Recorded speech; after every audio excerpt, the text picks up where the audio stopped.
It's a balmy evening at 35,000 feet. You're ensconced in Singapore Airlines luxury. Champagne flute in hand, gourmet dinner on linen, and a flight attendant addressing you by name. The ticket costs more than some people's monthly wage, but the experience is pure opulence. No frills, no free meals, just standard blue seats, accented with yellow, crammed with holidaymakers. Legroom is tight, and you brought your own snacks to save money. The fare was so cheap, it almost felt like a mistake. 2 flights, 2 completely different experiences. Here's the plot twist. Both of these flights are offered by the same airline group, the lavish first-class suite and the bargain coach seat. They're 2 sides of one strategy. Singapore Airlines, Asia's famed luxury carrier, has a secret weapon flying under the radar, an ambitious low-cost subsidiary called Scoot. And together, they're executing a pincer movement to crush the competition. So how did a buttoned-down 5-star airline come to embrace a scrappy budget offshoot? Today, we'll unpack the story of Scoot, how Singapore Airlines launched and scaled a low-cost carrier to fight back against a budget airline boom, and how this dual-brand strategy allows the company to dominate both premium and budget travel without cannibalizing itself. The early 2000s brought a revolution to Asian skies, the rise of the low-cost carriers, or LCCs. In Southeast Asia, new airlines like AirAsia were popping up with a simple promise: now everyone can fly. Budget carriers slashed fares by stripping away extras. Suddenly, millions who never thought they could afford air travel were booking flights across the region. Pent-up demand was unleashed, with families, students, and backpackers flocking to these no-frills airlines for the first taste of international travel. Southeast Asia became ground zero for the budget airline boom. By the late 2000s, Asian low-cost carriers were grabbing a larger market share than in any other region. Malaysia's AirAsia, relaunched in 2001 with just 2 planes, expanded explosively into a pan-Asian empire, spawning affiliates in Thailand, Indonesia, the Philippines, even a long-haul offshoot, AirAsia X.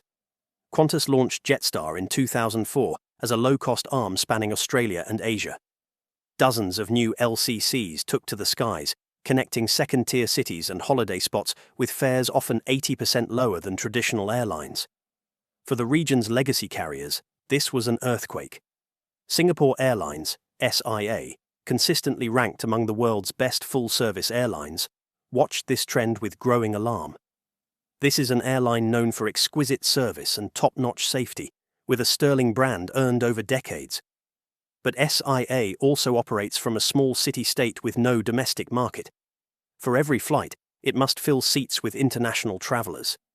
And suddenly, many of those travelers were being lured away by budget alternatives offering good enough service at rock-bottom prices.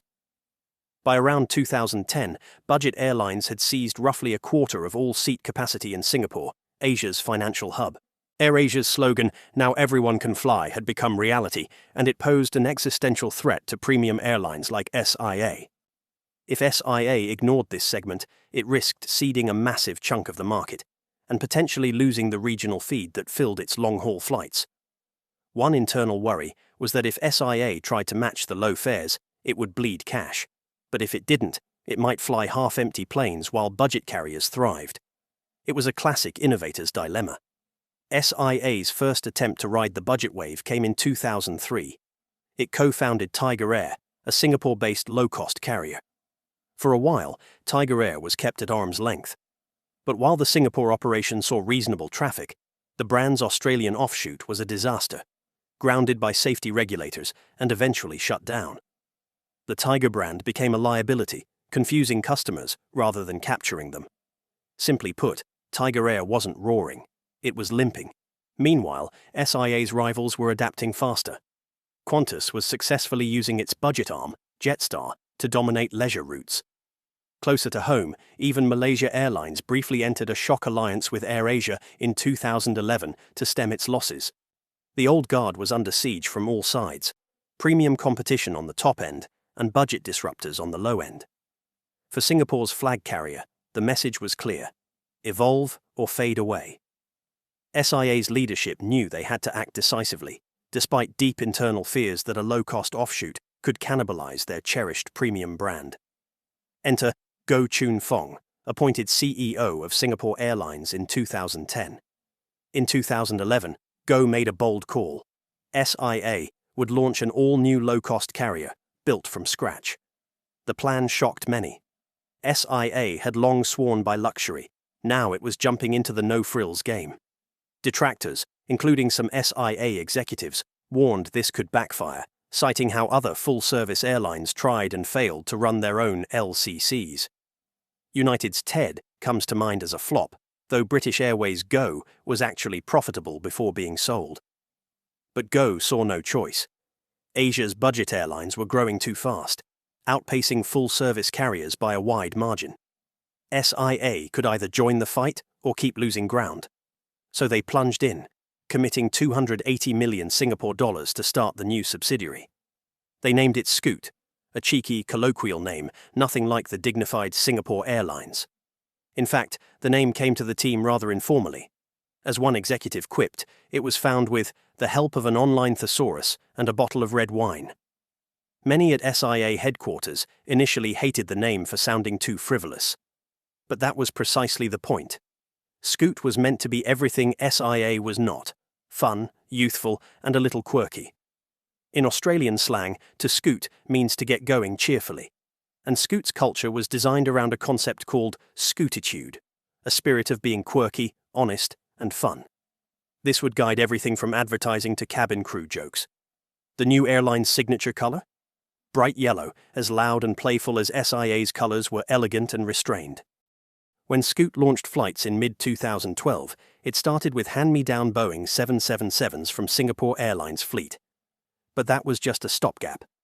Scoot quickly transitioned to an all-Dreamliner wide-body fleet, using the modern, fuel-efficient Boeing 787, but configuring them to pack in maximum passengers. No first class, no lie-flat beds, just a single crowded cabin plus a few Scoot Plus seats, formerly ScootBiz, a modest premium economy offering for those willing to pay a bit more. With this high-density layout, Scoot could spread costs over more seats, achieving a much lower cost per passenger. By 2019, Scoot's unit costs, excluding fuel, were estimated to be 30 to 40% lower than Singapore Airlines, an enormous advantage in the low-price game. That is a huge number, Go emphasized, highlighting how dramatically leaner Scoot was built to be. Operationally, Scoot was a different animal. It hired many staff from outside the SIA ecosystem, deliberately eschewing the usual Singapore Airlines way of doing things. New pilots and crew were often on separate contracts, typically at lower pay scales than SIA's long-serving crew. The hierarchy was flatter, no pampered corner offices or rigid corporate ladder. In fact, Scoot's first CEO, Campbell Wilson, was literally told to set up office far away from SIA's headquarters. He and his team worked out of a makeshift open-plan space in an airport terminal to cultivate a startup vibe. Early employees recall everyone sitting elbow to elbow, improvising solutions on the fly. This scrappiness became a point of pride. It also kept overhead costs low. Scoot's branding leaned hard into scootitude.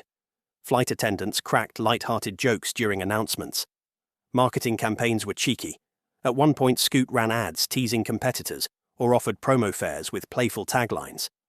All of this signaled to the target audience, typically young travelers and families on a budget, that Scoot was a different experience, not a cut-rate version of SIA, but a brand with its own personality. As Wilson put it, they wanted to be the only airline with scootitude. By carving out this distinct identity, Scoot gave cost-conscious passengers a reason to choose them over rivals like AirAsia or Jetstar beyond just price. Building a new airline wasn't without turbulence. Scoot did face losses in its early years as it invested in new planes and routes. It steadily gained momentum, and by 2015 it was carrying millions of passengers a year. But profitability was elusive at first, a common story for startup airlines. Still, SIA's bet started to show promise around the mid-2010s, as Scoot's unit costs proved impressively low and its load factors, how full the planes were, climbed.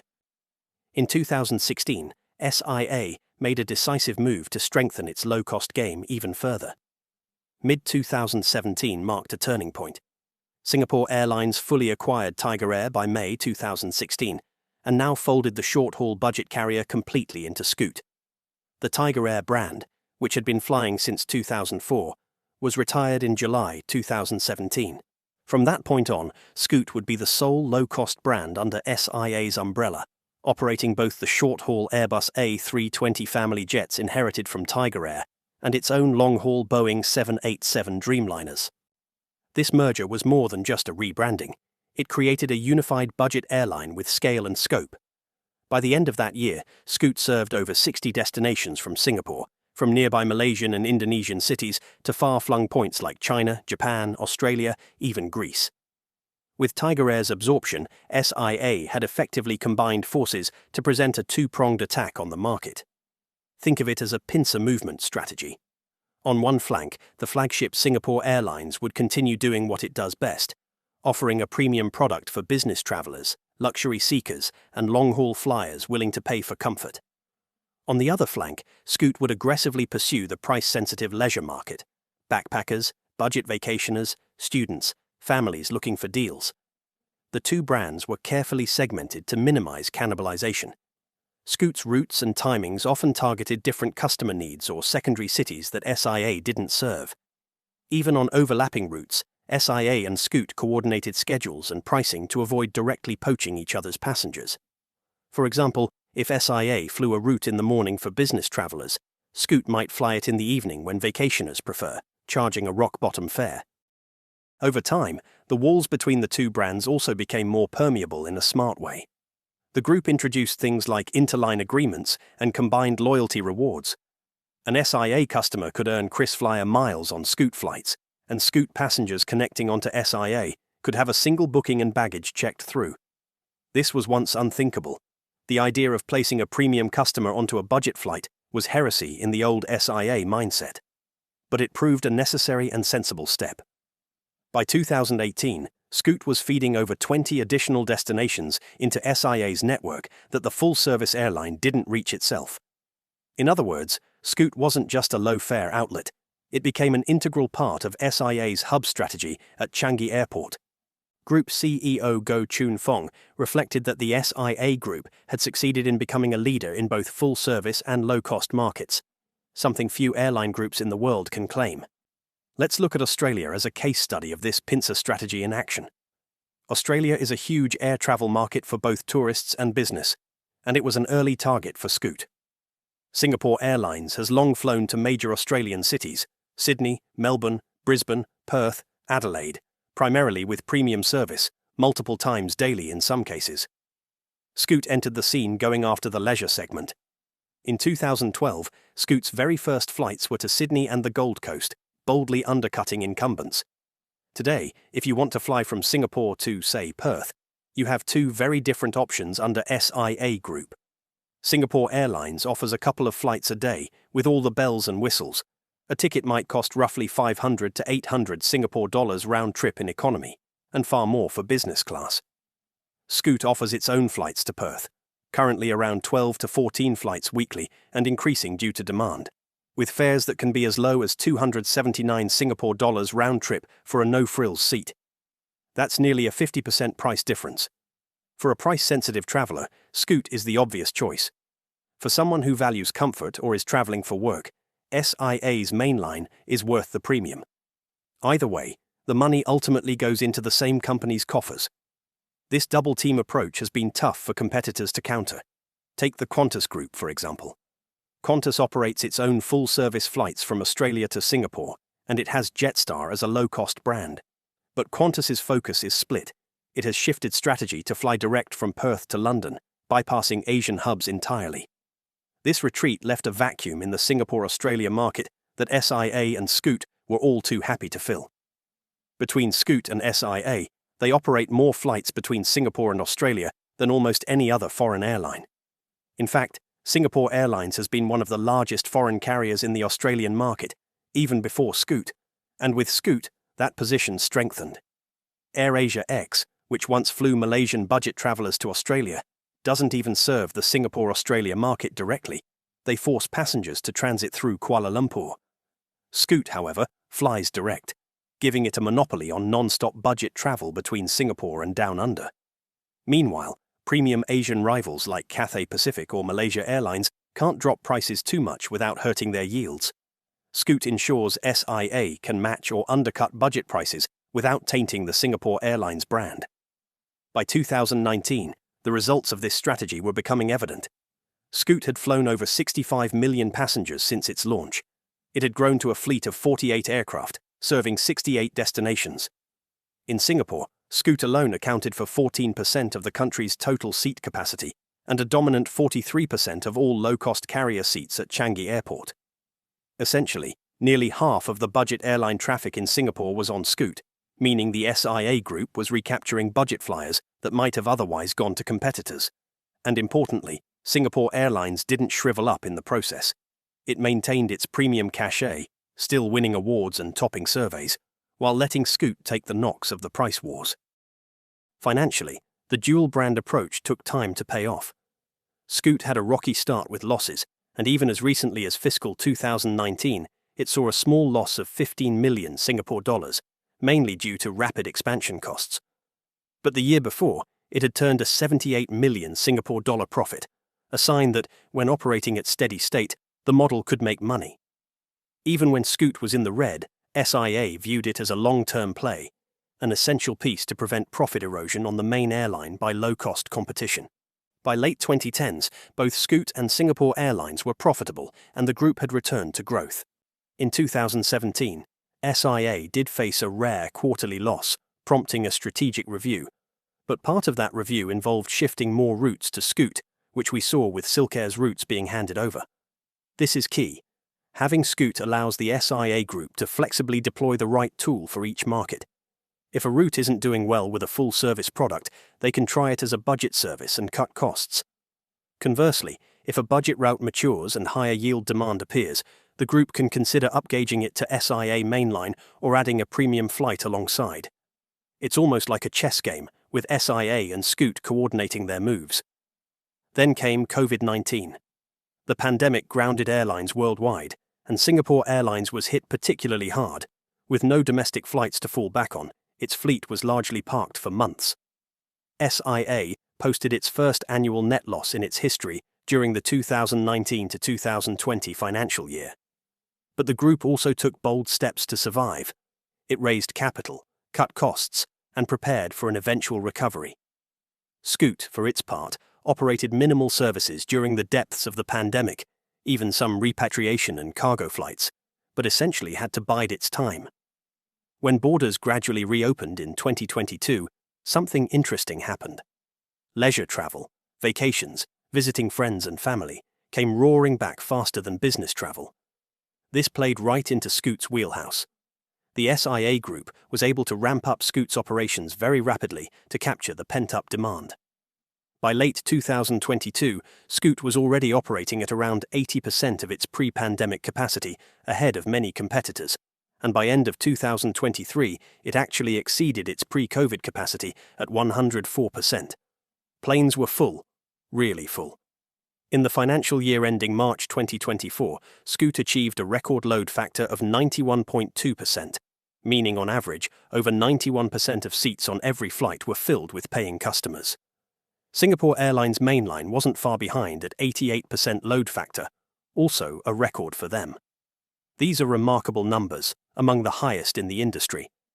The post-COVID rebound propelled SIA Group's finances to new heights.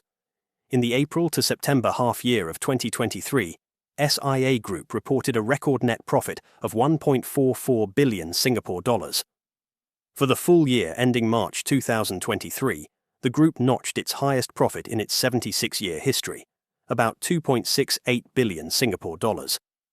Scoot contributed to this upswing, even achieving a record quarterly operating profit of 135 million Singapore dollars in late 2022 as travel surged. SIA's CEO attributed this success in part to the portfolio strategy the group had honed. Essentially, the ability to capture demand in different segments by deploying the right vehicles to the right markets, as the company put it. In plain terms, having both a premium and a budget brand meant they could scoop up every ounce of demand from pent-up luxury travelers to cost-conscious holidaygoers. Scoot became the sharp edge of the spear in the fight for post-pandemic market share, aggressively expanding routes and frequencies, for example adding more flights to Perth and Sydney to meet surging leisure demand, while SIA Mainline focused on restoring premium services and long-haul connectivity. Today, Singapore Airlines and Scoot present a united front that covers almost the entire spectrum of air travel.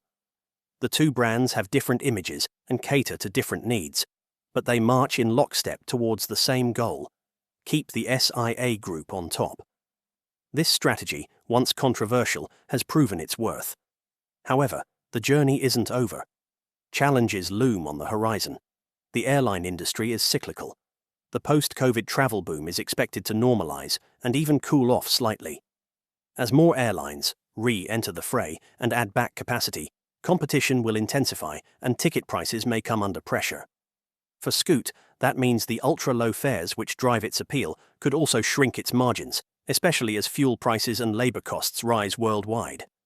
Full-service carriers, including SIA, face their own headwinds. Global economic uncertainty could sap premium travel demand, and upstart competitors, perhaps new low-cost long-haul ventures or ambitious Chinese and Middle Eastern airlines, will continue to challenge them. The SIA group will need to stay nimble, ensuring Scoot remains truly low-cost and fun enough to win budget travelers, while Singapore Airlines continues justifying its luxury premium with top-notch service and innovation. One area to watch is network and fleet strategy. In April 2024, Scoot began operating smaller Embraer E190-E2 aircraft, a strategic move to penetrate thinner, secondary routes that are too small for their larger jets, but vital for feeding the wider network. And as travel patterns evolve, SIA will continually decide which routes are best served by Scoot and which by SIA, a dynamic allocation. The risk of cannibalization will always be present, but so far the group has managed it by maintaining clear differentiation. In the end, Scoot's success actually reinforces Singapore Airlines' strength rather than undermining it. It gives the group a growth avenue it wouldn't have if it only stuck to flying $10,000 suites and $5,000 business class tickets. It also puts them in a better position to crush outside competition, because whatever a rival tries to offer, SIA can answer on one flank or the other.